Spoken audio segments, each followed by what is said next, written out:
Hey there. Thanks for tuning in. You ready for another episode of My Bigfoot Sighting? Alright then, let's do this. Seen a bunch of rundown no-horse towns where the church is the backbone, love's in the plow, and the five-string melodies grooving, with the farmland rows where the roots run deep, beyond the noise of the busy streets, where the songs of the South are soothing. When I hear the front porch picking down, home rhythm ringing out, I don't run from banjo music. Yeah.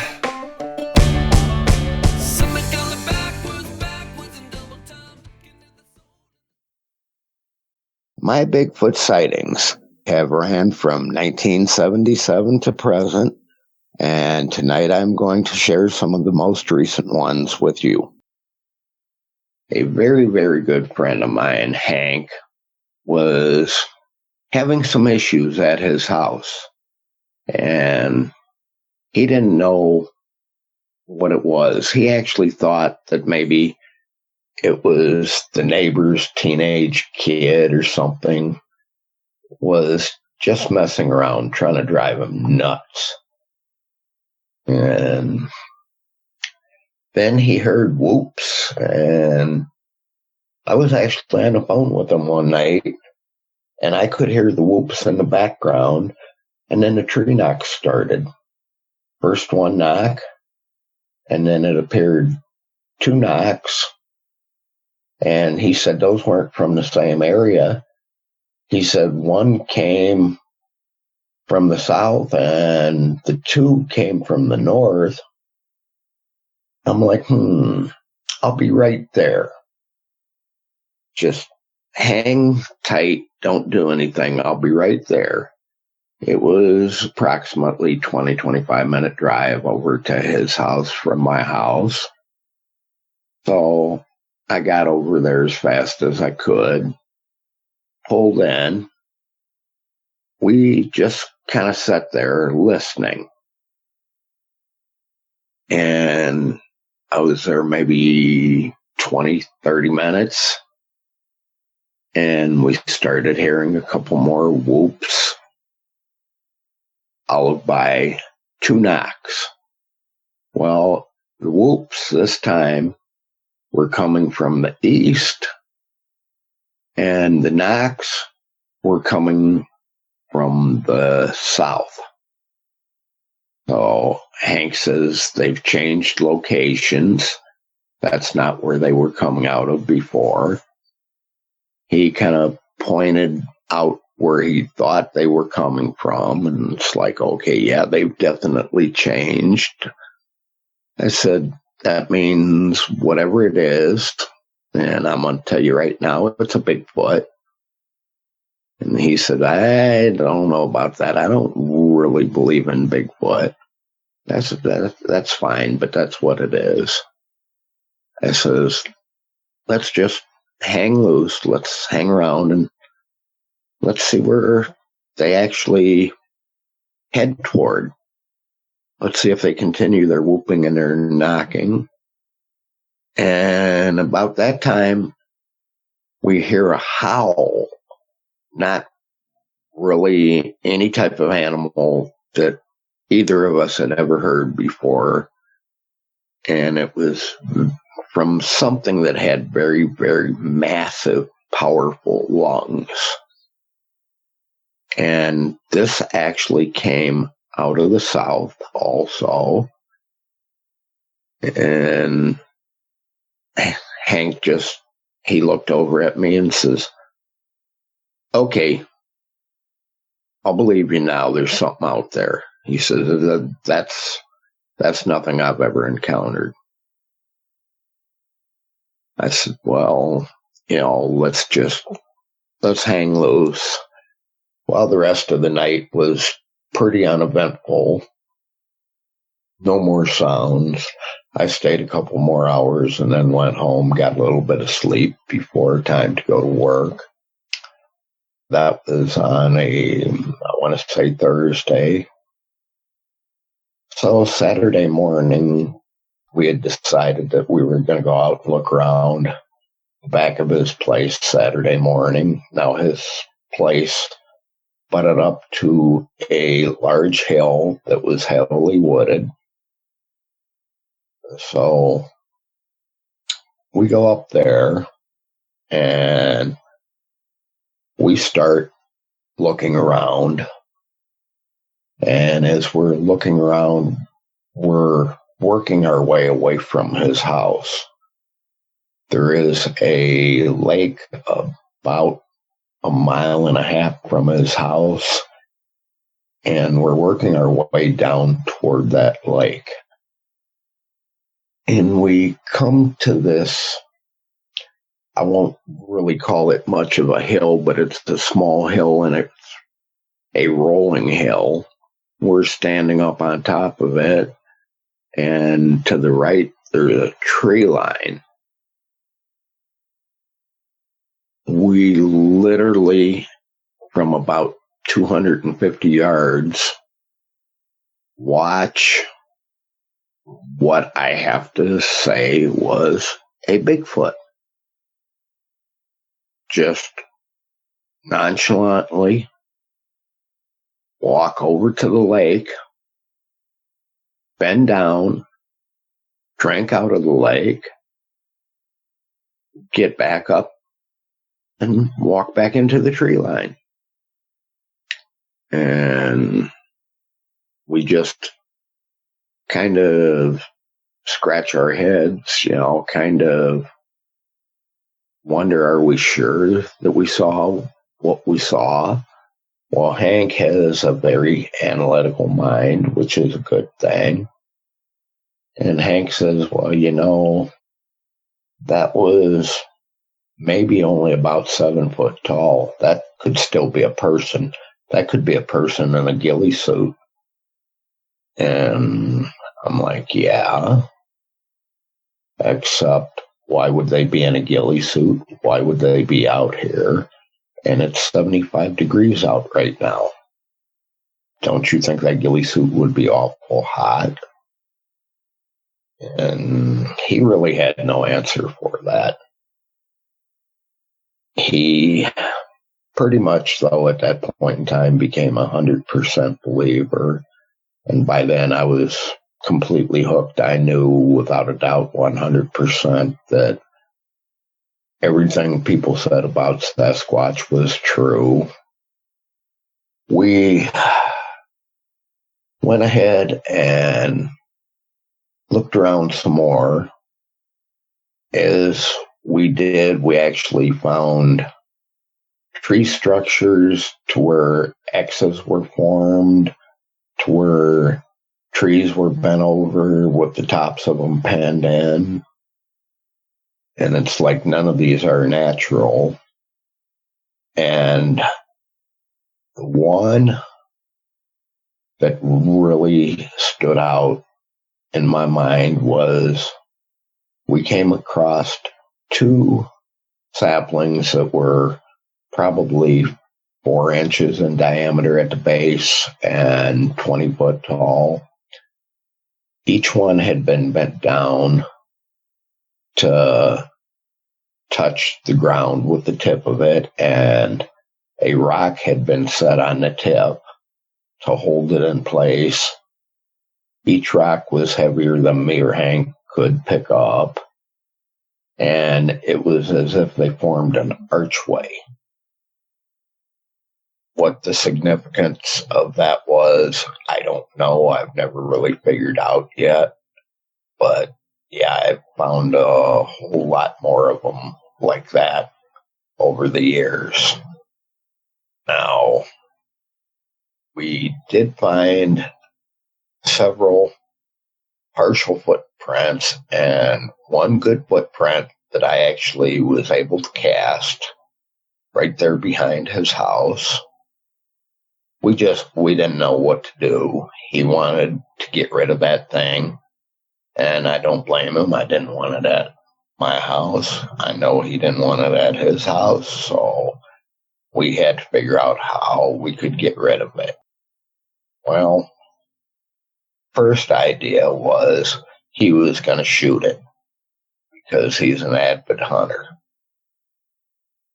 Every time he would stay up and wait for it, it never showed up.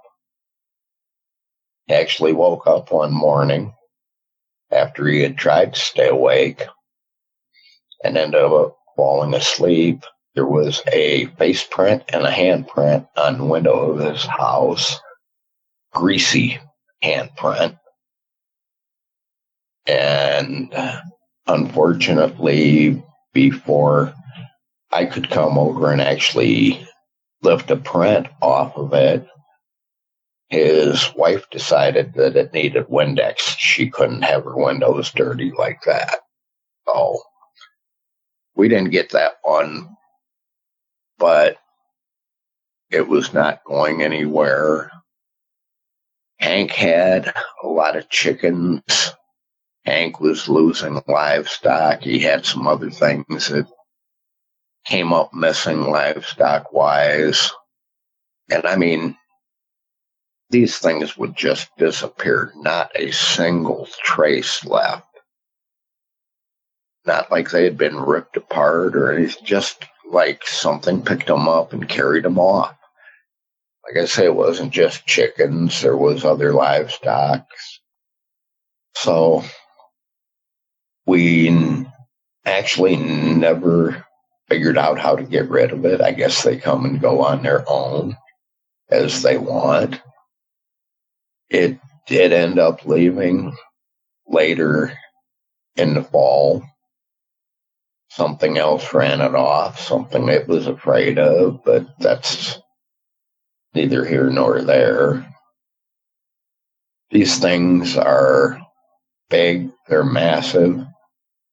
They don't really have any natural predator that we know of.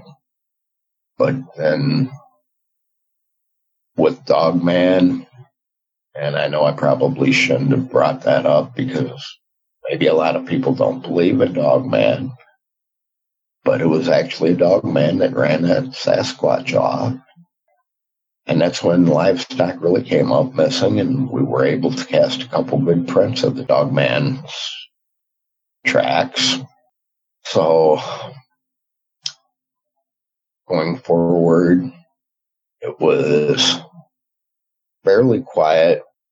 Hank and I, at that point in time, that was probably 2015, we had decided, okay, since we know these things are real, since we've encountered them, he says, since I knew for a long time that they were real and I was teaching him, it's time we get serious doing research.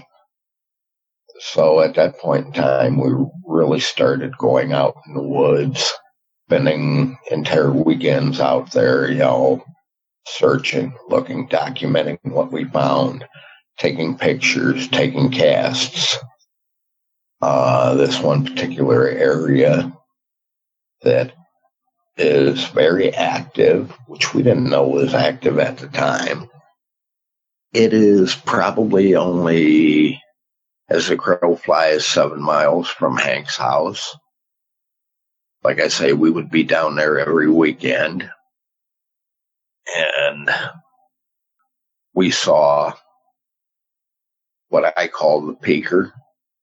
Once more, it's peeking around the tree, and you can see it, and just the next second it's gone. I mean, never get a real good view of it, but just enough that you saw something, you're pretty sure of what you saw, but you don't know where it went. And then one day, coming home from work, Saturday afternoon, 2:30 in the afternoon, jumping off Route 40 onto 79 North, in the field right along the side of the road, about 200 yards in, just outside of the tree line. So you actually still have a good view of it, but it's heading into the tree line. There again is about an 8.5 to 9 foot by about 4.5 foot wide Sasquatch, just walking like it thinks it's supposed to, going into the tree line, then just vanishing. And, that was like, how do these things vanish so quickly? How do they move so quickly when they are so big? How do they move through the woods almost silently? But there again, at times, then they're noisy as can be. Sounds like a herd of elephants stampeding through the woods. The noises they make, the howling, the whoops, you can tell it's absolutely something massive. You can tell where it's coming from, and then 2 minutes later, it's whooping again, and from a totally different location. It seems to be a mile or two away. Is it that there were more than one? Is it that they moved that fast? I don't know. Those are the type of things that push me to do the research, push me to find the answers. I want to know. I need to know. The world needs to know. People need to know what is out there in the woods. Up until this point, I had never been injured, never had a really, shall we say, close encounter with one. And I always figured, okay, they've never hurt me, but yet a couple of them have been close enough that as big as they are, as strong as they are, and as fast as they are, they could have easily had me. They could have killed me. So maybe, just maybe, humans are safe. Maybe I'm safe researching these things. Maybe they really won't bother a person.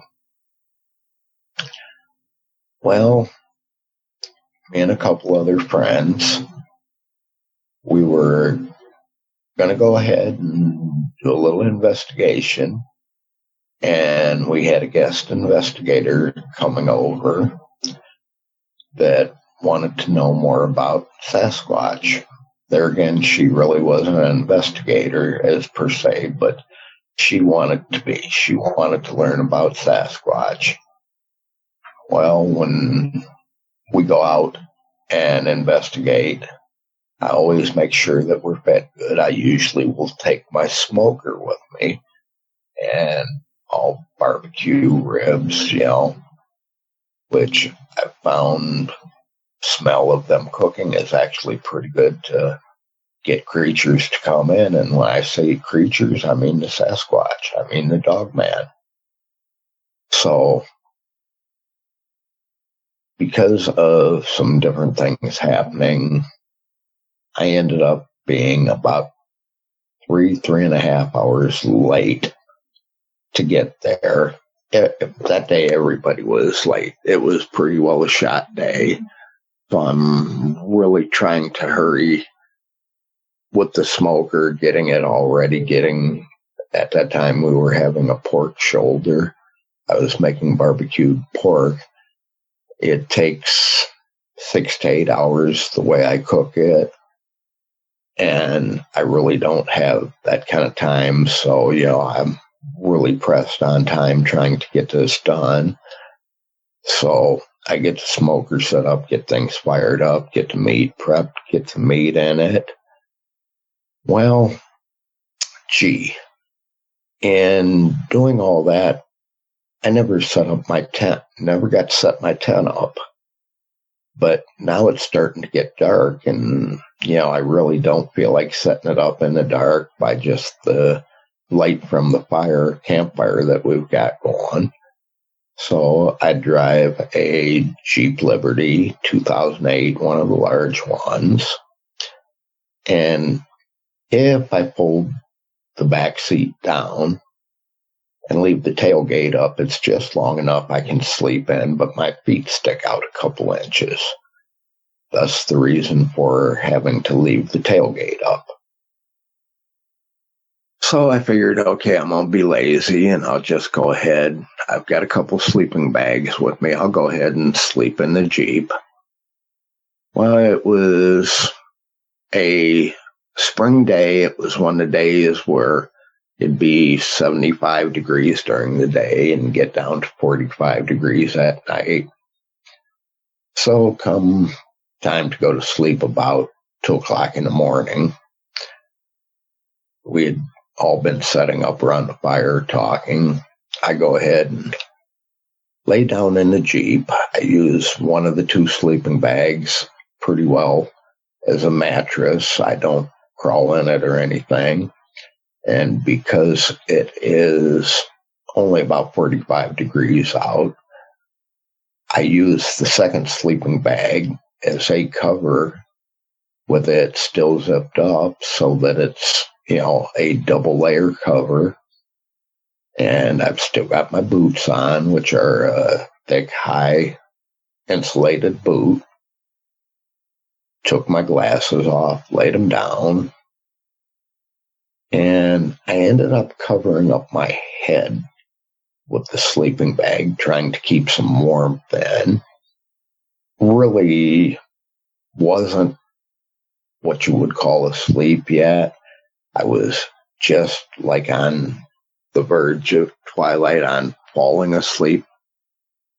And I'm laying there and just instantly I feel a hand wrap around, all the way around my ankle with that boot on my right leg.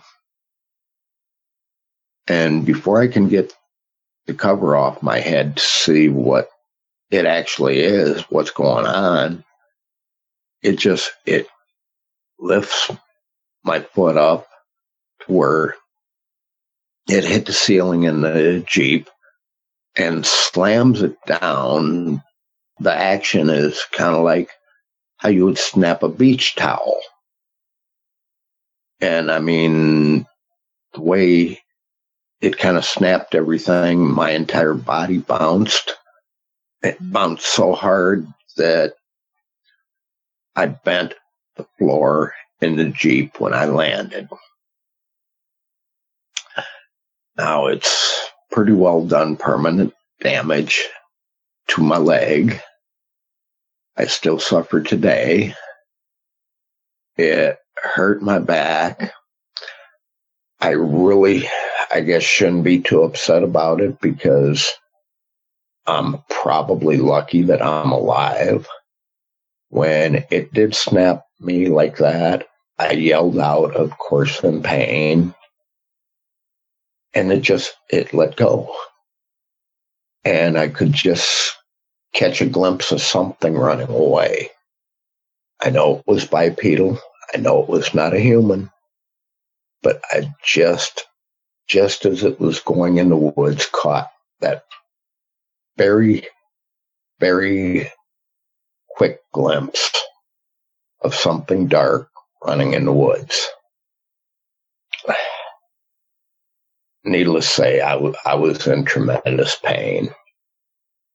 Absolute tremendous pain. Just laid there, didn't know what to do. Really should have went to the hospital at that point in time, right away. Because I'm hard-headed, I didn't. So I kind of figured I'd just kind of hang out around the campfire for the rest of the weekend, and hopefully it'll stop hurting, or at least slow down hurting some, and maybe I can tough through it. Well, there was just outside of the Jeep a partial track. It was very hard ground, though, but yet you could see where the grass was flattened down and kind of the outline of the outside of the foot and 3 toes. But yet you could tell it was not a complete footprint. So I think that when I screamed in pain, I think that probably scared it. I believe it was probably a juvenile Bigfoot. It seemed to, just in a quick glance I got, I'm going to say 6.5 foot tall. But I know it wasn't a man. The shoulders were way too large. It didn't have a man's build, and its arms were swinging like the other Sasquatches I've seen, not like a human swings their arms, but just swinging. So, yeah, that was probably the worst encounter that I've ever had with one of these creatures. Never want to go through that again. But probably the thing that sticks out the most in my mind about that entire thing was feeling that hand wrap around my ankle. And in that split second, that is burned into my memory. I'll never forget that. And there was nothing I could do about it. Just, I pray it never happens to anybody else. Now, going forward from there, I got a call from a guy by the name of Jeff. His last name at the present time escapes me, but he says this one area, which is about 16 miles from my house, that he had a run-in with a couple Bigfoot 3 days earlier, and he had actually shot at one. Didn't know whether he hit it or not, but there might be a body there. If I want to go out and take a look, he would be happy to take me to where it happened. So I'm not really believing the man, but there again, it's only a 25-minute drive. What do I have to waste? So I'm like, okay, you give me a place to meet you. I can meet you there in 45 minutes, if that's good. He says, yeah, that'd be perfect. So I met up with him, and another friend met up with him. He says, follow me. We go over to his car. He jumps in his car. We follow him. We go about 10 minutes away. There's a open farmer's field. The corn had been harvested already. At the one end of the field, there's a fairly large hill it's completely tree-lined, goes into a forest. And I'm like, okay, Jeff, show me where you shot at this creature. So he takes us right over to where it was. And he says, right here. I'm looking around, and lo and behold, there's 2 cartridge cases there on the ground. And it's like, okay, this man actually did shoot at something. Well, we look a little bit more, and the other guy that was with me says, call me crazy, but I keep getting the feeling something is watching us. I said, yeah, I've kind of had an eerie feeling now for about half an hour. And we're looking around and don't really see anything. Jeff had binoculars with him, though. I'm like, oh, great. Jeff, why don't you go ahead and look around and maybe we can find your Bigfoot? And, I'm kind of chuckling under my breath because I didn't really expect to, just because there were 2 shell casings. I mean, the guy could have been shooting at anything. There was no blood there, no indication that he had hit it. So after about a minute of Jeff looking through the binoculars, he taps me on the shoulder, hands me the binoculars, and points up on the hill. Sure enough, up on the hill, there's, like I said, what I call the peaker, where it stands behind a tree and you can see its face. You can see maybe a hand on the tree. And it moves from the first tree to a slightly larger tree that's probably 25 foot to its left, to my right.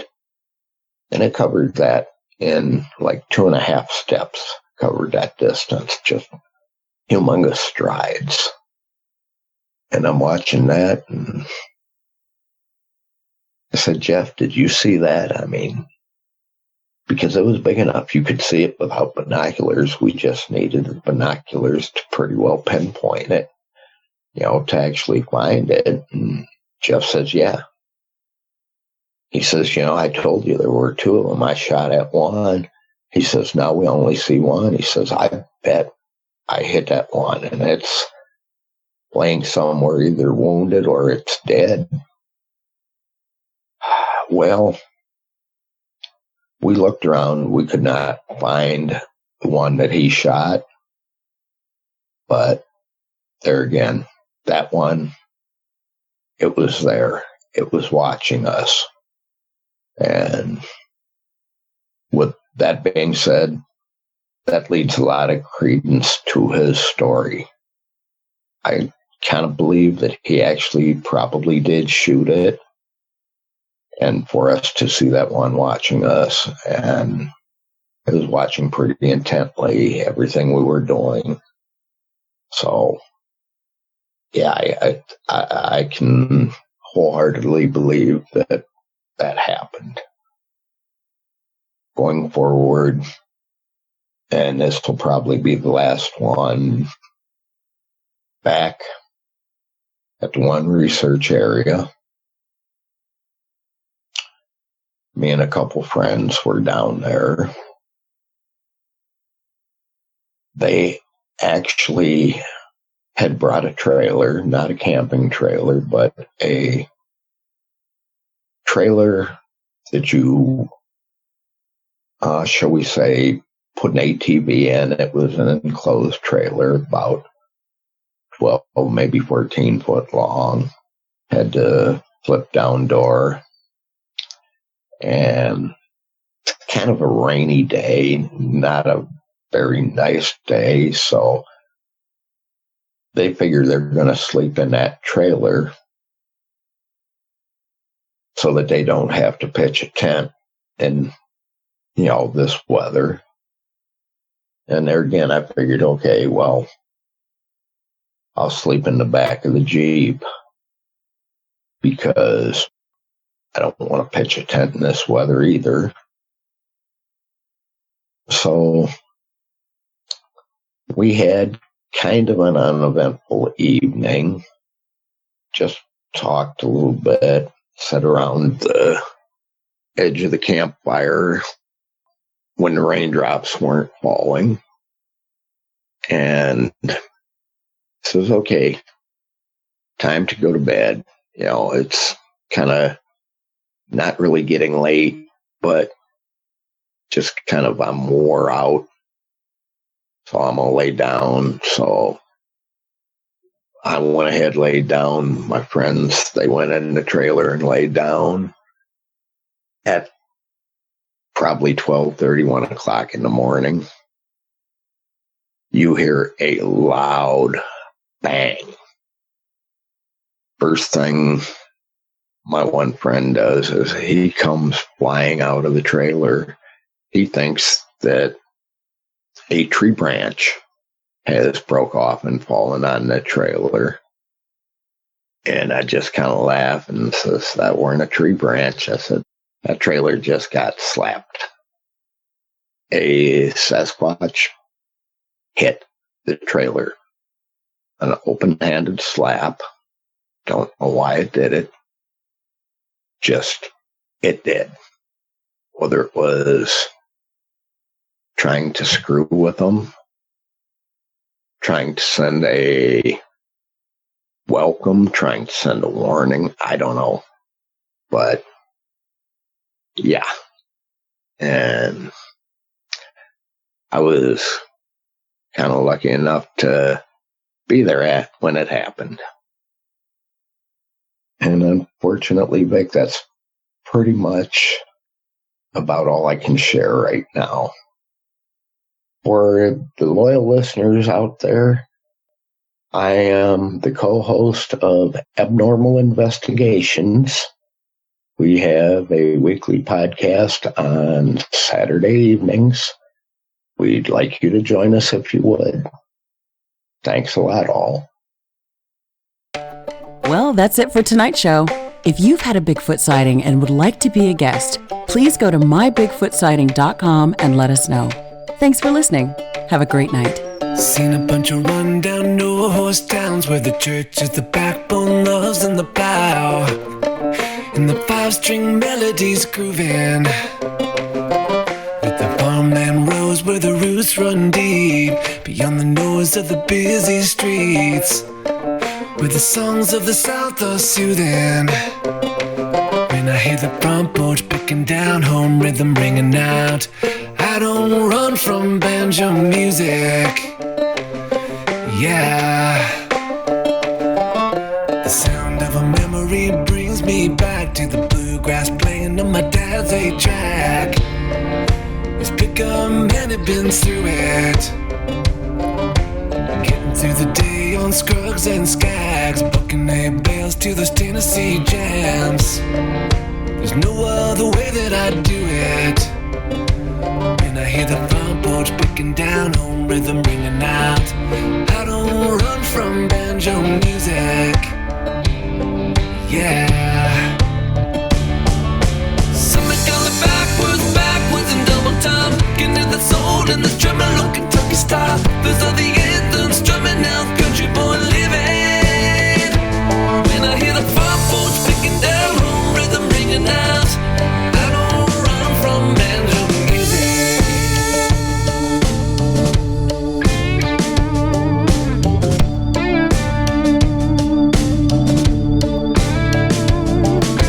Pace of the city life drives me wild. The only tune is the cars rushing by, with the bass on the stereos booming. When I hear the front porch picking down, home rhythm ringing out, I don't run from banjo music. Yeah. Something going backwards in double time, getting to the soul and the tremolo Kentucky style. Those are the anthems strumming out, country boy living. When I hear the front porch picking down, home rhythm ringing out, I don't run from banjo music.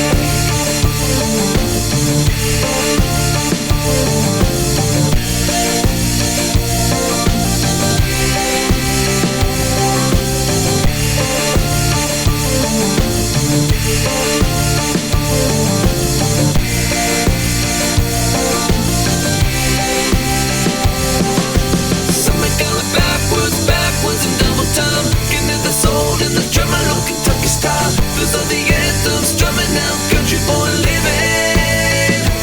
When I hear the front porch picking down, home rhythm, ride chicken porch swing, mama's best sweet tea kind of sound.